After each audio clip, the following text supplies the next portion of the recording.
Hi, a very good morning to all of you.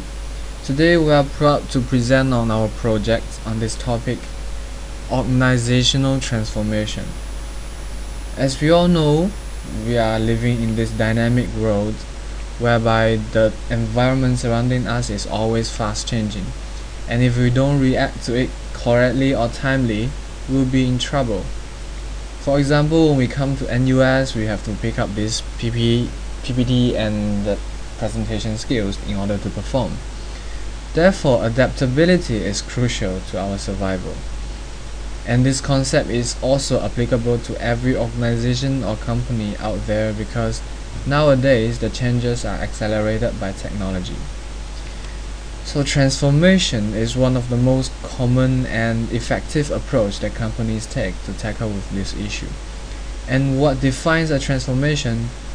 Well, it's a process of profound and radical changes that takes place within the company itself, and it orientates the company in a new direction, therefore achieving improvement in overall efficiency. In the past decades, we have seen giant companies like Apple, who were struggling at the edge of bankruptcy, and yet they managed to survive and grow into the world's most valuable company in the world through this epic transformation led by late Steve Jobs.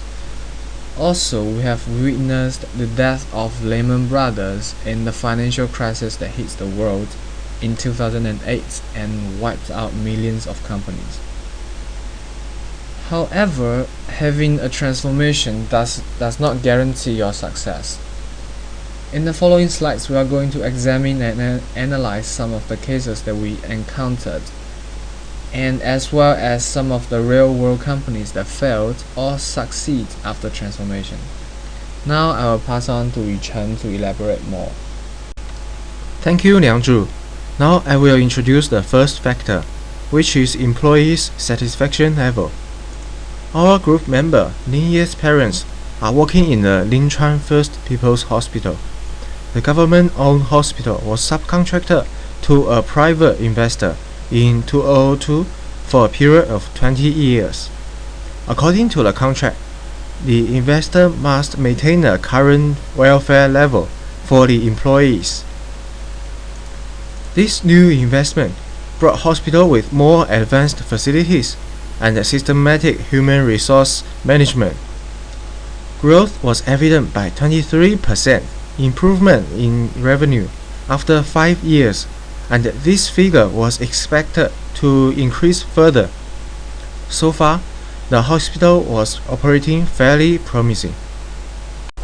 However, the employees initiated a strike on July 2011, demanding the local government to breach the contract and regain administration of the hospital. The explosion of the strike was triggered by long-term dissatisfaction among employees, as they were receiving much lower salaries and welfare benefits compared to other hospitals in the same region. We have an interview with Lin Ye's parents. They tell us that their salary level is the lowest compared to other similar hospitals, and they no longer enjoy the social insurance and the welfare that they used to receive. According to Lin Ye's parents, in the hospital, people were always intentionally late and off duty early. Furthermore, experienced doctors chose to resign and hunt for a job with better salary.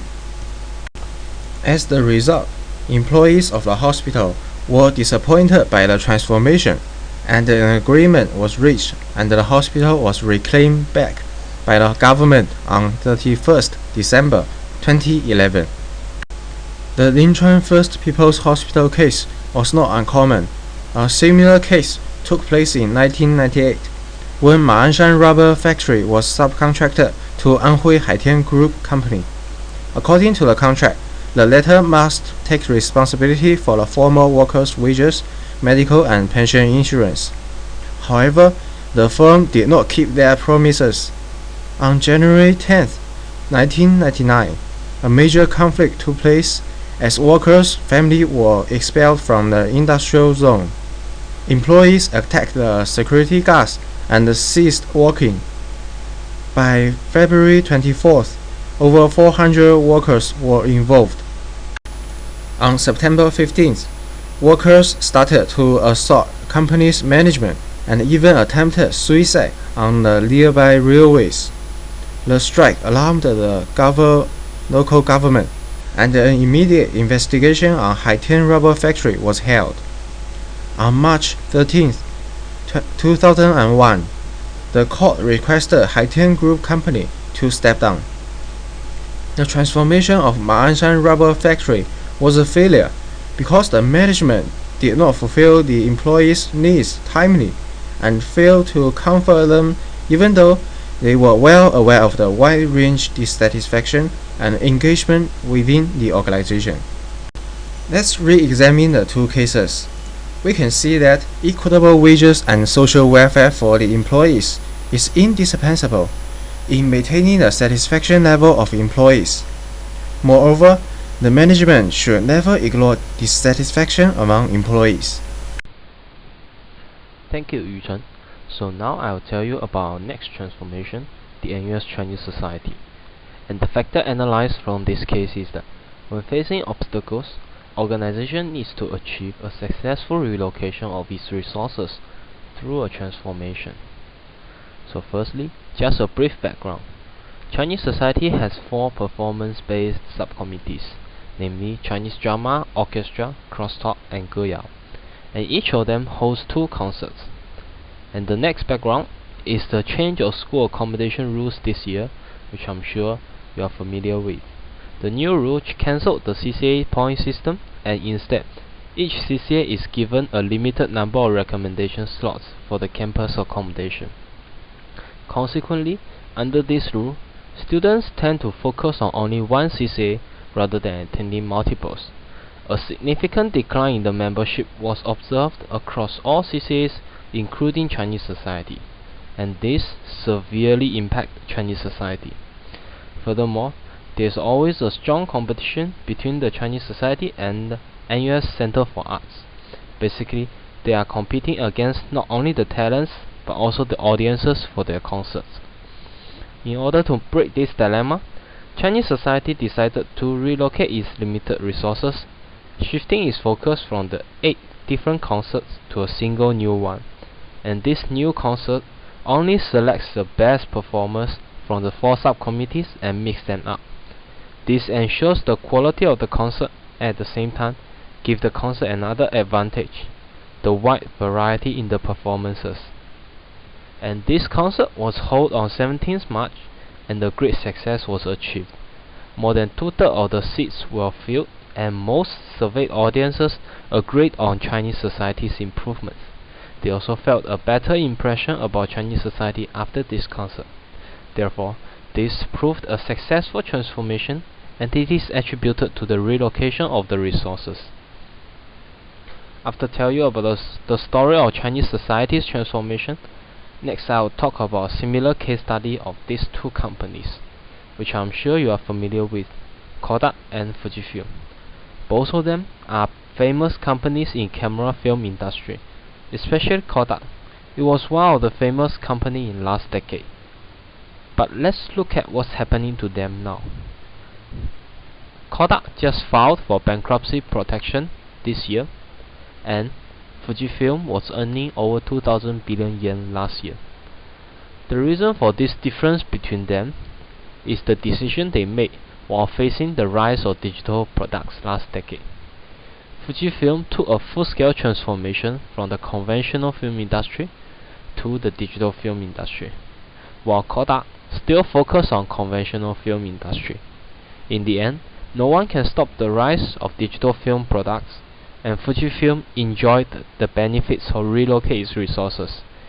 It became one of the pioneers in digital film industry and grew up strong in this area, while Kodak resisted to transform and ended up bankrupt. So what are the lessons that we can learn from these cases? The lesson is that organization needs to actively respond to the changing outside world. While facing new challenges brought by the world, the organization has to go through a transformation and relocate its resources to this area. By doing this, it will gain an edge over others and will also be very difficult for others to compete with. Okay, next I'll pass time to Yuan Bo to talk about the third case study. Thank you, Lin Ye. Previously, we have discussed two main factors that determine a successful transformation process in organizations: employee satisfactory level and reallocation of resources. In the following slides, we will be discussing another factor, which is the motivation in the process of team transformation. This experience is a design project initiated by NUS Mechanical Engineering Department. This team-based project spans 2 semesters and involves much collaboration with an outside company, and we were working with 3M Singapore. The initial status of the team was quite miserable, though these pictures may be an exaggerated description of the team, but we were making slow progress. After 3 months, we were still at the first stage of ideas generation, while other groups were probably in the stage of designing and fabrication.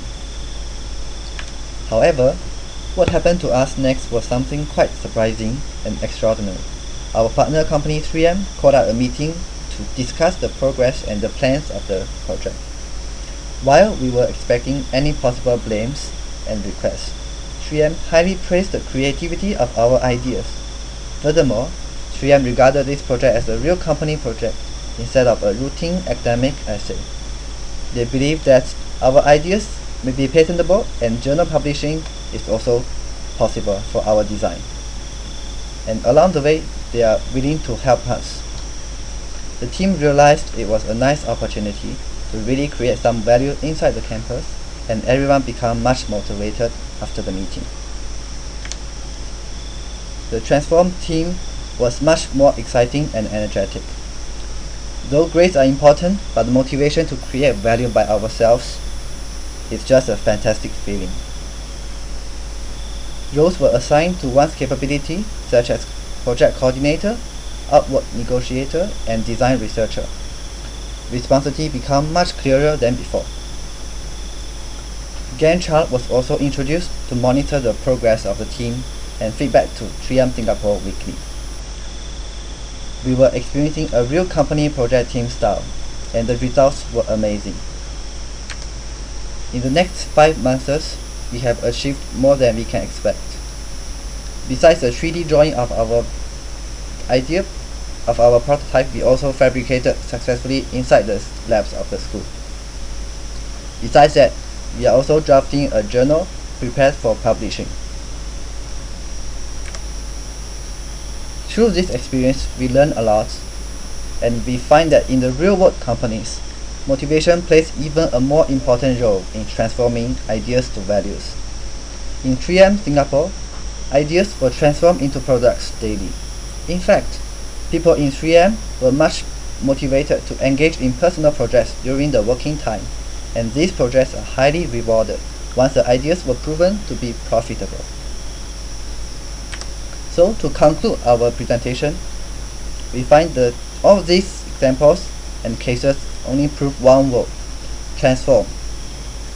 And in the process of the transformation, employee satisfactory level, reallocation of the resources, and motivation are always the key rules to a successful transformation in this fast-changing world. Thank you, everyone, and now we move into the Q&A session.